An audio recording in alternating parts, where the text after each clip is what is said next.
And that's right, ladies and gentlemen. I would like to greet Knucklehead Nation with Mike Segura, everybody. I'm your What's up, ever guys? loving host, Adam Araby, here again with Mike Segura, who will be taking on Darren Hollywood Smith at FightersRep 17. How are you doing, sir? Man, I'm doing great. I'm doing real good. Now, some viewers may be wondering where George is at. This is a special episode today of the podcast because not many people may know, but you are actually my coach. Yes, I am, man. It's an honor to be your coach. Yeah, I love working with you. Yeah, man, it's been great getting to know you and getting to train with you. And I have to attest, Knucklehead Nation, Mike has been working very hard for this fight. He's taken a few ribs and he's taken a few broken noses actually in preparation for this fight. Mike is so dangerous that even before my first ever PKB, to really prove myself, he tore my meniscus to really prove that I wanted to do this thing. That's a horrible. That's a that's a horrible intro. No, I mean, hey, look, we train hard. We do train hard.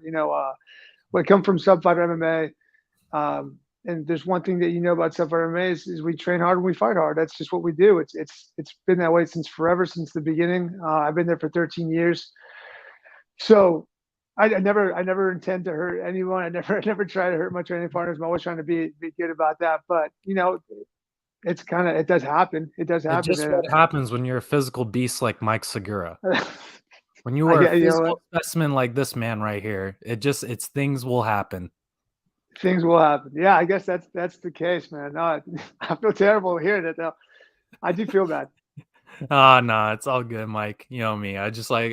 Me and Mike's relationship in the gym is one of me being the younger man, always loving to joke around with Mike and trying to just give him all the crap that I can, and it just bouncing back, coming right back at me. Oh yeah, no, this kid goes around calling me old man all day. I love it. No, it's good. It's good energy, man. Everyone at Subfighter's got really great energy. Like it's one thing about our school that's kind of beautiful. And I'm not saying it's not anywhere else. It's just that being there for as long as I've been there, getting to know all the guys from the new guys to the old dogs. Like it's a very synergistic. It's very family oriented. It just feels like home. This is very true. And even during your hiatus, I believe you were in Texas for about 2 years, right, Mike? 2 years, yeah. 2 years. As being a tall guy who came into sub fighter and was tall and skinny, I remember always the examples and comparisons like you got to be like, do it this way like Mike Segura did it, right? Even years before I had actually met you, Yeah, surprisingly. that's How does it hysterical. feel now being kind of one of the well-known and kind of OGs of sub fighter MMA? Oh man, I mean, I don't know how well known I am. I know that I've been doing this a very long time. I know that I put a lot of work and effort into it. I know I wasn't the smartest going into it. I think that my path in MMA and fighting is just kind of it's an accumulation of like a lot of testosterone and young energy, and I rushed the process quite a bit. And I knew I wanted to fight. Like that's all I knew. I didn't know there's so much career building. There's so many ways to go about it now. There's so much management, and I think there's a lot of smart ways to do it these days. That I didn't have any interest in that when I first started. I just knew that hey, I wanted to get into a fight, and I knew that these guys at Subfighter MMA would get me ready. This is very, very true. Now, almost all, if not a majority of your experience, at least in your professional career, has been all in MMA. What has Mm-hmm. it been like actually preparing for a kickboxing bout? Gosh, I don't want to sound like it's hard. It's always hard. Don't get me wrong. I'm not trying to play this down, but it's been kind of nice. It's been a little bit of a different relief, where you don't have to worry about the grappling. There is a sense of like, oh well, I only have to focus on one thing. It is kind of nice. MMA, there's so many factors. There's so much going on, and you got to be ready for all of it. And with 13 years in the game, I'm happy to say I have a very well-rounded MMA pedigree. But to be able to go in and showcase my striking skill set, I think I'm so excited to do it. I'm so excited to show people a whole nother like layer, and I got to go out there and do it.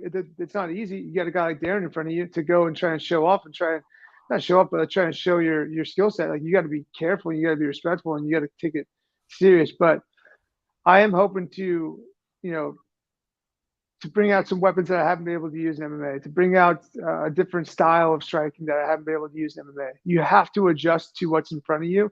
And I think that this gives me the opportunity to be a little more free with my striking because that's the rule set. That is the task, right? If I go to a grappling match, I'm going to use a whole bunch of jiu-jitsu that I might not use in MMA. So I like having that opportunity to show the depth of my striking.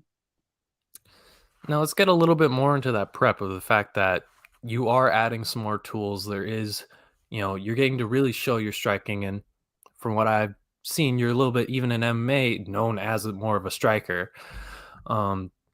How's the prep kind of been different as compared to preparing for an MMA fight? Like, what are some of the finer details that you would say really stick out to you in this camp versus your normal camps?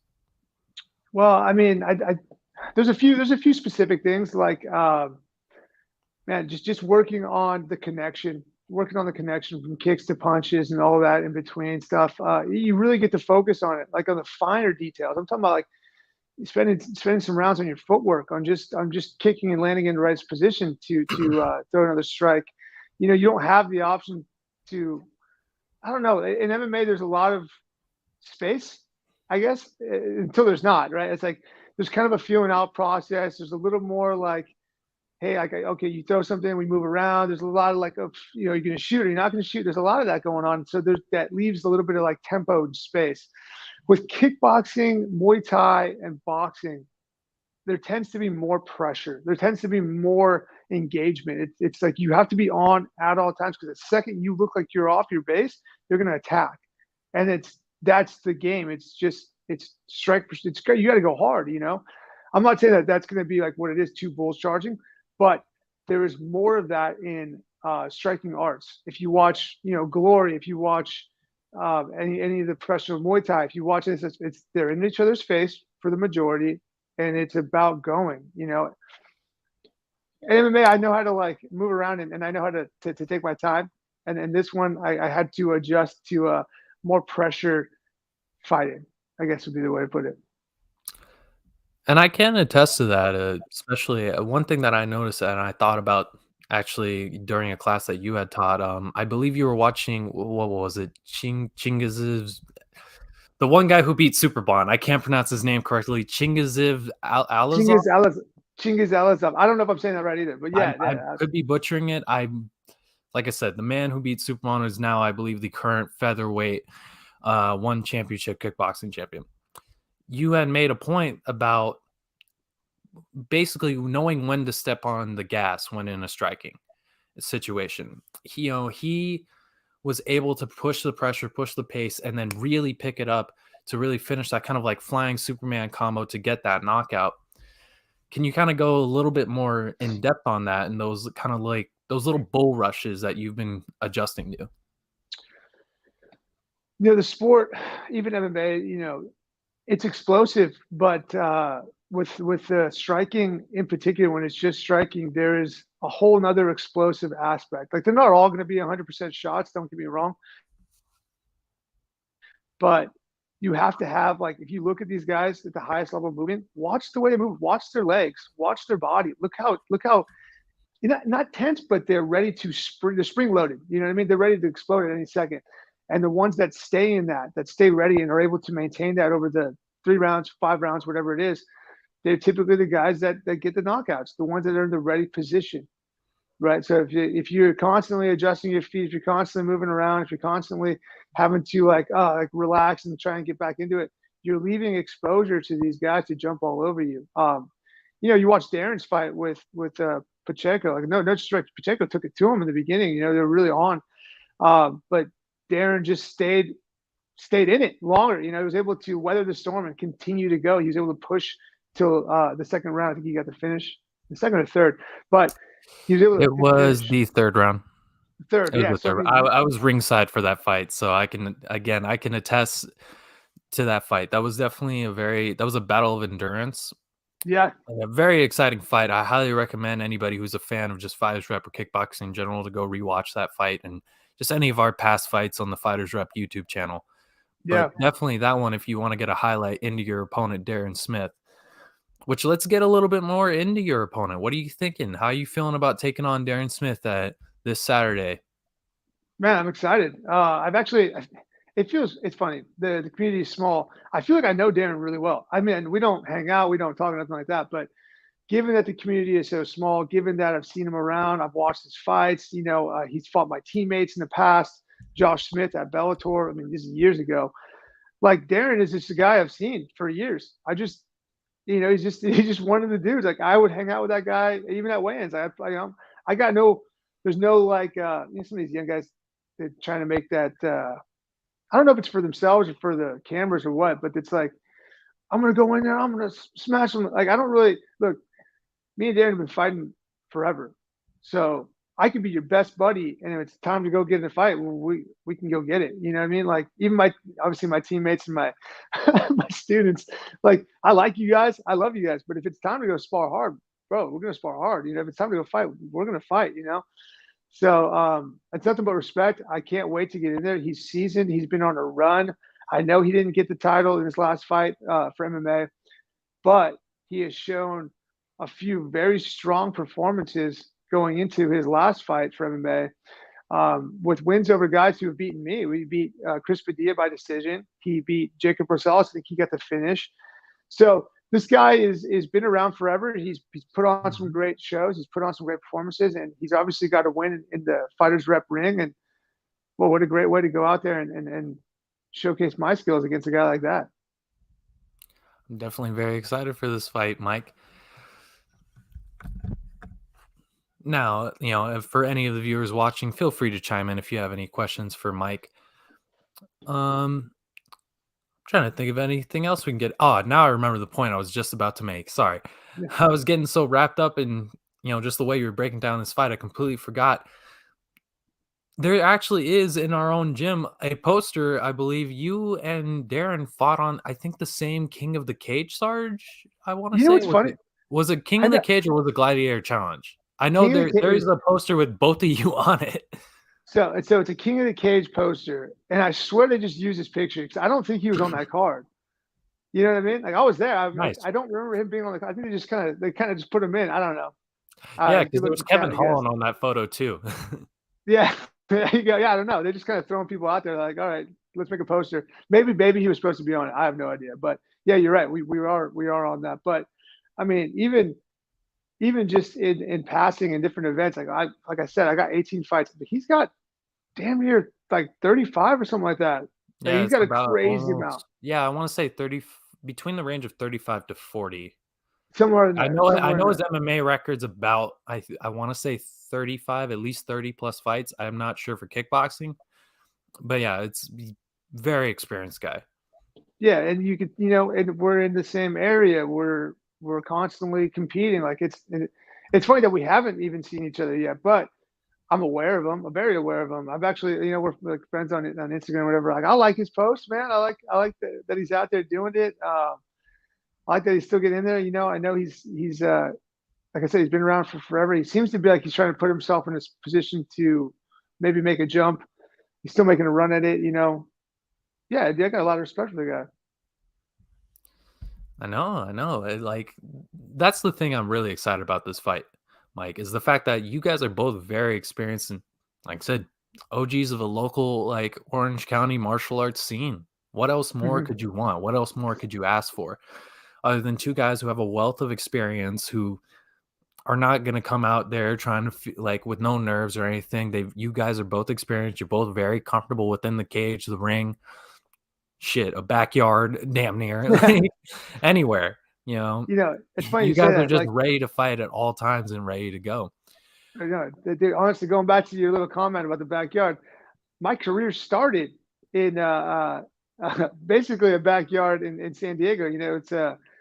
There's a show, Explode Fight Series show, and they did a good job with it. Don't get me wrong, but it was legitimately outside in the dirt lot with a cage and some fold-up chairs, and we would have a freaking crowd, man. We would have a big old crowd. I'd sell 100 tickets there sometimes, and they're talking about like down to do it anywhere. Like, yeah, bro, I know I've been there. I'm sure Darren's had some shows like that. He could tell you stories. So we've already been around the block. We've tested ourselves many times. This is just a battle of two seasoned veteran fighters, and that's pretty exciting to be a part of. I'm glad to be able to put myself in that position now. Now, what do you make of Darren's fighting style? Like I said, obviously you've known about the guy. You've seen, I'm sure you've seen some of his fights. What? Give us a little quick breakdown of your opponent's fighting style. Man, Darren, he's a little unorthodox, to say the least. Like, he kind of holds his hands a little different than most people. He kind of throws from different angles, which plays to his advantage sometimes. He really does get people flustered or a little off their game when he gets the volume going. I think Darren is the best if you go out there and meet him. If you go out there and meet him in his face and you want to play that game with him, I think that's where he shines. I'll just use examples from fact, like Roosevelt Roberts, savage, absolute savage, high level fighter, fought in the UFC. He's going back to the UFC. I'm sure of it. He should be anyway. If he's not, Oh, I think we may have lost you he there, Mike. fought Darren. And oh, Oh, you got me? you're back. You're back. Yeah. Sorry, it lagged out there Okay, for a little second. no worries. But anyway, so Darren gets caught by Roe, and that's that kind of stuff. Like, when you're long and rangy, like a Roosevelt Roberts and like Mike Segura, like I think that's what gives guys like Darren trouble. But when you go out there, and if I get in there and I get into a dirty rock'em sock'em fight, like that's like throwing it out. I don't know, man. It can go either way. Like, he's real good in that, you know. So I think Darren's durable. He's sharp. He's been doing it forever. He's got his own style. It's very unique. It's hard to describe it. I think you got to, if you're fighting him like I am, you got to be smart. You got to be smart, and you got to pick your shots, and you got to stay long, and you got to try and beat this guy educated, like with an educated approach. Now, I want to build a little bit more on the intelligence point. And again, coming back to that big experience, how do you think having such a prolonged MMA career and just prolonged combat sports career has built you up to the man that you are now, ready to take your foray into professional kickboxing? A lot of people have amateur careers nowadays. Well, it's very intelligent, to go out there and have an extensive amateur career. Like, you're not getting paid. I get that, and it's kind of like it feels like it's for nothing, because when you go pro, they don't look at it. It's not about anyone else's judgment, though. It's about the experience that you get developing that career. Those amateur fights will pay dividends in your professional career. I didn't do that. I did like 5 amateur fights, kind of threw them all together right away. Was able to win a couple of belts, which is a little silly because my record was like 3-2. But that's the way amateurs work. So whatever, throw a belt at it. Oh, okay, I'll go get a belt. Um, and I jumped into professional fighting, and I think that because I have so many fights now, it's allowed me to kind of learn on the job. It's allowed me to make my mistakes, and I made many of them. It allowed me time to learn from them. I'm 34 years old now. I didn't get started till I was in my 20s. So really, like, I just feel like I'm kind of just stepping into my time. I think that you're going to see the best of me, and win or lose or whatever, you're going to see the best of me come out uh, now, and then I think I have a lot more to give this sport, and I think I got a lot to give kickboxing. I think I got a lot more to give MMA. At 34 years old, man, I feel like I'm just getting started. I know. And then on top of it as well, I feel like just in what I've gotten to know you, you're really hitting a stride mentally. Especially considering the fact I believe it was not much long ago you had baby number 2. And I believe this is the first fight, you know, since your son has been born. Yeah, yeah. I got it. My boy's actually my older firstborn son will be 3 years old tomorrow. I'll be weighing in, and it'll be his birthday. It's gonna be Oh, it's gonna happy be fun. birthday to Johnny. Thank you, man. Thank you so much. Yeah, we're gonna celebrate him, big time after this fight. But I can't believe I have a 3-year-old. I can't. It's crazy. And now I have a 4-month-old baby, James, just turned 4 months. So, part of me, I think, that just speaking completely honestly, was like, what the hell am I thinking? Yeah, I got a 4-month-old baby in here. I'm trying to take a fight and against a guy like Darren. Like, what am I thinking? That's so, it's almost silly to do this. But given, what I have here, I have an amazing wife. I have an incredible partner, and my kids are fantastic. And she and I, we run this ship, man. We don't. They don't have like any daycare or anything like that. It's just her and I off and on, and then my mom will help out in the evenings, and with the three of us, kind of just running turns. Like I've been able to work really hard. I've been able to put a lot of time and effort in this. I've been able to be selfish, and you know, my job is just to make sure that it's all worth it on Saturday night. And that to me, sincerely, is just going out there and putting on my best self, putting on my best performance, and giving the best account of myself. If I can go out there and do that, a W would be amazing. Obviously, that's what we all want. We all want to walk away with a W. I just want to be able to know I put on the right stuff. And if Darren, if he has the stuff to beat me, all right, cool. But I want to know that I went out there and I did right by my family. Now let's speak a little bit more to that showman side of you. I've heard you mention that a few times that internally one of your favorite parts of fighting, getting to obviously show off those skill sets is the fact that you are internally a showman. So can you Yeah. expand a little bit more on that? No, In the I show don't we're know, gonna man. expect Saturday. Yeah, it's funny. Like, I don't know. It's not in a sense where like I don't take it serious, right? Like, I just think that if you're gonna step into a cage or a ring in front of a bunch of people, you better be willing to put on a show. You better be like that's part of your job. That is your job. You're in the entertainment business. Now, this isn't WWE. I'm not going to be grabbing any folding chairs and smacking Darren over the head, nothing like that. But I Darn. enjoy myself.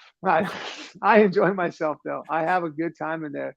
When I get loose, when I start putting my combinations together, when I start to really, you see it in the gym, man. If you watch me spar and I'm having a good round, bro, it's like you might as well have cameras in there. You might as well have a bunch of people in there watch me. It feels the same. Like I just want to know that I can. It's flow state. If you want to put it into like simpler terms for people like athletes and anyone who knows this, it's flow state. When you get in there and you're no longer thinking, you're just doing and expressing and letting your body and all the training just come out of you. That's all I want. That's what I love. And I'm typically, if I can get there, I usually walk away with my hand raised. You know. I know, like I can definitely again a guy who's trained with you and has been coached by you, shared a few hard sparring rounds with you.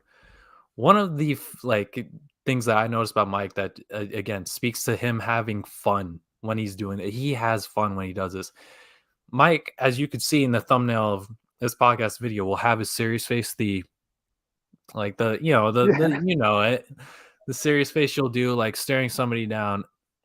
But when he knows he's got you, you'll just see the smile come across his face. Like Yeah. when he's having fun, he's just like boom, boom. He knees you in the chest, and then he's just and it's the It's most demoralizing thing ever. Like it's not even about you. It's not even that I got you. It's that I got into my rhythm. It's that I got into my state. I got into my mindset. I got into the flow. Unfortunately, in this sport, it's a hurt business. So like that does come at the cost of the other person. Yeah, and Darren's looking forward too. Don't get me wrong. Like that is the job, dude. Like I said, we could be respectful. Even Adam and I could be respectful. We could be having a conversation, a beautiful conversation about life and about whatever. And then the bell rings and it's like, okay, time to go get some. Like, yep. and then that's what it is. And what a cool balance though. What a beautiful balance in life to be able to enjoy the people and respect people and still be able to go out there and get yours. It's what I love about this. I really truly enjoy it. Like you said, there is a big smile on my face when I can get going and when I can start to perform. It's like an artistry. And yeah, I'm hoping to bring that on Saturday night. And then one final question here, kind of a little bit of a curveball of the atypical. What can we expect from you this Saturday? What are you looking forward to most? Again, making your foray into the pro kickboxing world, and what can the fans look forward to most this Saturday? Because and I'll let you get going after you give us a great answer. Because obviously, Mike does have a 4-month-old and is an active coach and is a hardworking man. But like I said, what are you looking forward to most this Saturday, and what should the fans be looking forward to most this Saturday? It's a great question. I actually really enjoy it, and I can go a lot of ways with it. But I guess what I'll say is what I'm looking forward to most is this is a 13-year journey. This is kickboxing is my first love going into martial arts. I did a couple of smoker fights. That was a blast. And I got into MMA, and I have no regrets about it. Zero. I learned a ton about myself. You put myself through the crucible there at Subfighter, and I got to develop into a person that I enjoy. The person I enjoy being. I'm proud of myself, and I'm proud of who I've become. I'm proud of myself as a husband, as a father, as a fighter and coach. So this is, like I said, about a 13-year journey that's coming to a head on Saturday night. I get to finally make my pro kickboxing debut. I get to be a two-sport athlete. I get to be whatever. But the number one thing that the fans can look forward to is just a couple of seasoned guys who really want it, going out there and giving it their all. And it's not about the fans, but you guys do get to enjoy it. As a father now, it's more about like, I got to show these young men, these little boys that will be young men and eventually men one day, that life is about living. Life is about testing yourself. Life is about getting out there and putting on a show and putting it on the line. That's what life's about. That's what I truly believe. That's what I love to do. And I want them to know that about me. I want my boys to grow up and say, my dad took the risks. My dad put himself out there. My dad lived his dreams. If I can die like that, I'm a happy man. So that's more so what it's about, and the fans just get to enjoy that. I couldn't think of a better bookmark to end this interview. I really want to thank you for your time. And again, I gotta admit, Knucklehead Nation, you already know my biases. You know who I'm rooting for. I've gotten to see this guy in camp. He's been working hard. He's looking like an absolute killer as he always is. But I've also watched his opponent, Darren Smith, who's a guy you don't want to sleep on. He brings the action constant. This is going to be an absolute war and an incredible main event.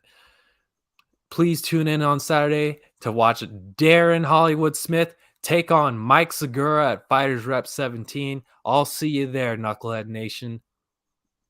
Thank you.